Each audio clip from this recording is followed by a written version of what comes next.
let's dig into this. Joining me now, two great pals. Joe Lavorgna is the former chief economist of the White House National Economic Council, and David Bahnsen, managing partner at the Bahnsen Group. Gentlemen, I know it's a bit arithmetic and boring, but really, basically, when the 3-month is higher than the 12-month, that's a bad trend. And I saw too much of that in this report. And it makes me think, David, I'll start with you. You don't actually believe in the inflation to start with, so it's much more fun to start with you. It's pretty widespread throughout that you saw the 3-month faster than the 12-month. Makes me think this peak inflation idea coming out of Wall Street is wrong, and that we're going to have a tougher sledding. I mean, the stock market got hit today pretty bad. Bond rates went up, et cetera, et cetera. What are you thinking? What's your take? The goods inflation number was lower than it was the last couple of months, and that's the only possible positive indicator. The whole story is on energy to me. When you say I don't believe the inflation story, you're, of course, kidding me because you know I love you. The story I worry about is resolved in your 4-prong plan. I'm worried about long-term stagnant growth. I'm worried about Japanification and a debt deflation cycle after this inflationary episode. That's all I've ever been worried about. I think if Fed funds rate was 4% tomorrow, we still have $120 oil because of the supply side. I think if the Fed funds rate was higher, we still have these problems if there's not workers at the ports in Long Beach. So I'm focused on the production side and getting 3 to 4% real GDP growth back. And I don't want to buy into the notion that the easy solution is some kind of Keynesian side. Your solutions are supply side. That's all I'm really focused on. But the only possible shoot in these numbers today was goods inflation does seem to. Which goods inflation? I'm not. Which goods? Well, I'm saying that consumer goods showed a lower rate of inflation that is still double what it had been for the last 3 months, that it's kind of peaked out. Not car prices, not used car prices. No. Well, used car prices, rate of inflation is much lower than it was a year ago. Not power prices. No. They're all. What I'm saying is the rate of growth. Prices. The rate of growth. That's all I'm saying. It's a real stretch to call it a green shoot. Well, I looked at this, Joe Lavorgna. I like to dig in on numbers. I don't get a chance to do it as much as I'd like to. I had you do it for me in the White House several years ago. But, you know, housing and shelter prices are rising at a faster pace than they were before. That troubles me. And I haven't looked at the 12-month change, but I know these car prices are up. But here's the medical care is up. We know about all the energy prices. Those are important goods. Services prices are up, too. Now, is that your point? But services prices are surging. Now, this is a service-oriented economy. Yeah, it's about 70% of the economy. So services prices last 3 months, Joe Lavorgna, up 9% annually.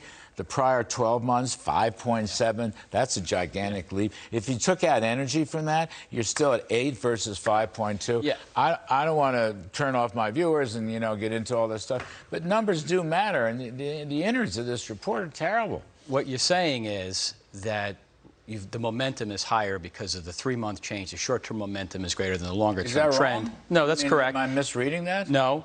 And what you're speaking of is the breadth of inflation. It's not just 1 or 2 categories, it's breadth. And breadth typically is a sign of duration, meaning whatever you're looking at will tend to last longer if lots of what you're looking at are going in the same direction. Having said all of that, and what really scares me even more than the inflation numbers, because inflation still is a lagging indicator, is the consumer expectation series. That's one of the components. From Michigan. From Michigan. Right. That is one of the series in the index of leading indicators.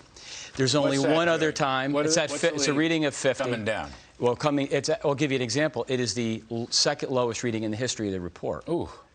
So what I'm worried about, Larry, is the Fed is going to be hiking. They're already hiking into a weakening economy. The first half GDP growth may be negative.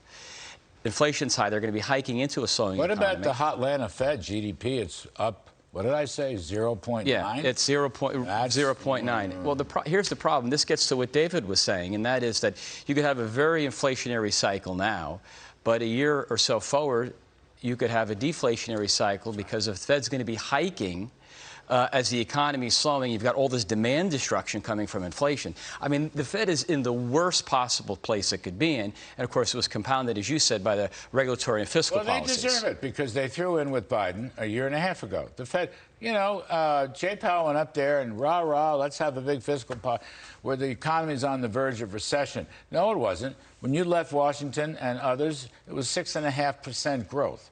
So they're lying. And so they get what they deserve. But can I just say something? Before we get to deflation, we got to get through inflation. I mean, the Fed, you know, you mentioned a 4% Fed funds rate. I reckon that's about where it ought to be right now, okay? That's what I think. Not 1, 4. And if I'm wrong about that, it should be 6. Now, we have had historically, and this is something Milton Friedman taught all of us 40, 45 years ago, inflationary recession. You don't just switch off. There, you know, monetary restraint, which we haven't had yet, has long and variable lags. And that's the warning that I want to pose. It's the worst possible combination for middle class, you know, typical working folks. Inflation and recession. The unemployment rate's going to go up, and the inflation rate is going to be sticky because it's going to take several years if the Fed really does something. And how are they going to treat the next recession? They're going to treat it with more monetary intervention. This is the boom-bust cycle that a hyper-aggressive, hyper-interventionist Fed has wrought, and they can't get off of it. And so the reason I bring up the deflation story is not because I don't take seriously the inflation now, it's the Japanification. We're talking about our spending level at 130% debt to GDP. It's un-American. It's totally unacceptable. That's about right. They're at 250% debt to GDP. Of course, they have been for the last 30 years. And they've had no economic growth. Well, we can't tolerate it. That's a conundrum. What do you think about that? And how? What is the Fed funds rate doing at 1%, Joe Lavorgna? Well, the thing Less is, than 1%. Why are people talking about 50 in June and 50 in July and then go take a vacation? They should raise the funds rate. What the meeting is next week? They should jack it up by 100 basis points. We'll be able to buy equities a lot cheaper. Well, you know what? Equities might look better if they actually took some constructive. If somebody did something right down there, like cutting taxes or freezing spending or deregulating energy. Yeah, well, the policies are just, it's not just the Fed, of course, right? It's broader than that. The problem is if you have an inflationary recession, but then you can have a deflationary bust, and they seem totally inconsistent, but that's the progression of how things can behave. Because don't forget, and this is the other thing, Larry, the Fed is going to shrink its balance sheet by almost $1 trillion between now and next March. 900 to be Joe, they should do it between now that's and worth next month. But think of it this way. Listen to me. They should do it now in the next 30 days. By the way, can I just raise a point? Inflation fears, you said it, the Michigan survey continues to look worse on these expectations. Joe, inflation is getting to be embedded in the way people think. And that is shades of the 1970s. I don't think we're quite there yet, but that's the risk. That's why they have to move now, right away. Forget about climate change. You got all these woke Federal Reserve governors, every one of them except Chris Waller. They're all woke. They're worried about climate and not inflation. Larry, what you just described, and you know I've been in this camp, is a hard landing. The question is how hard is it? I don't love it. I'm just saying. Do you think there's a recession out there?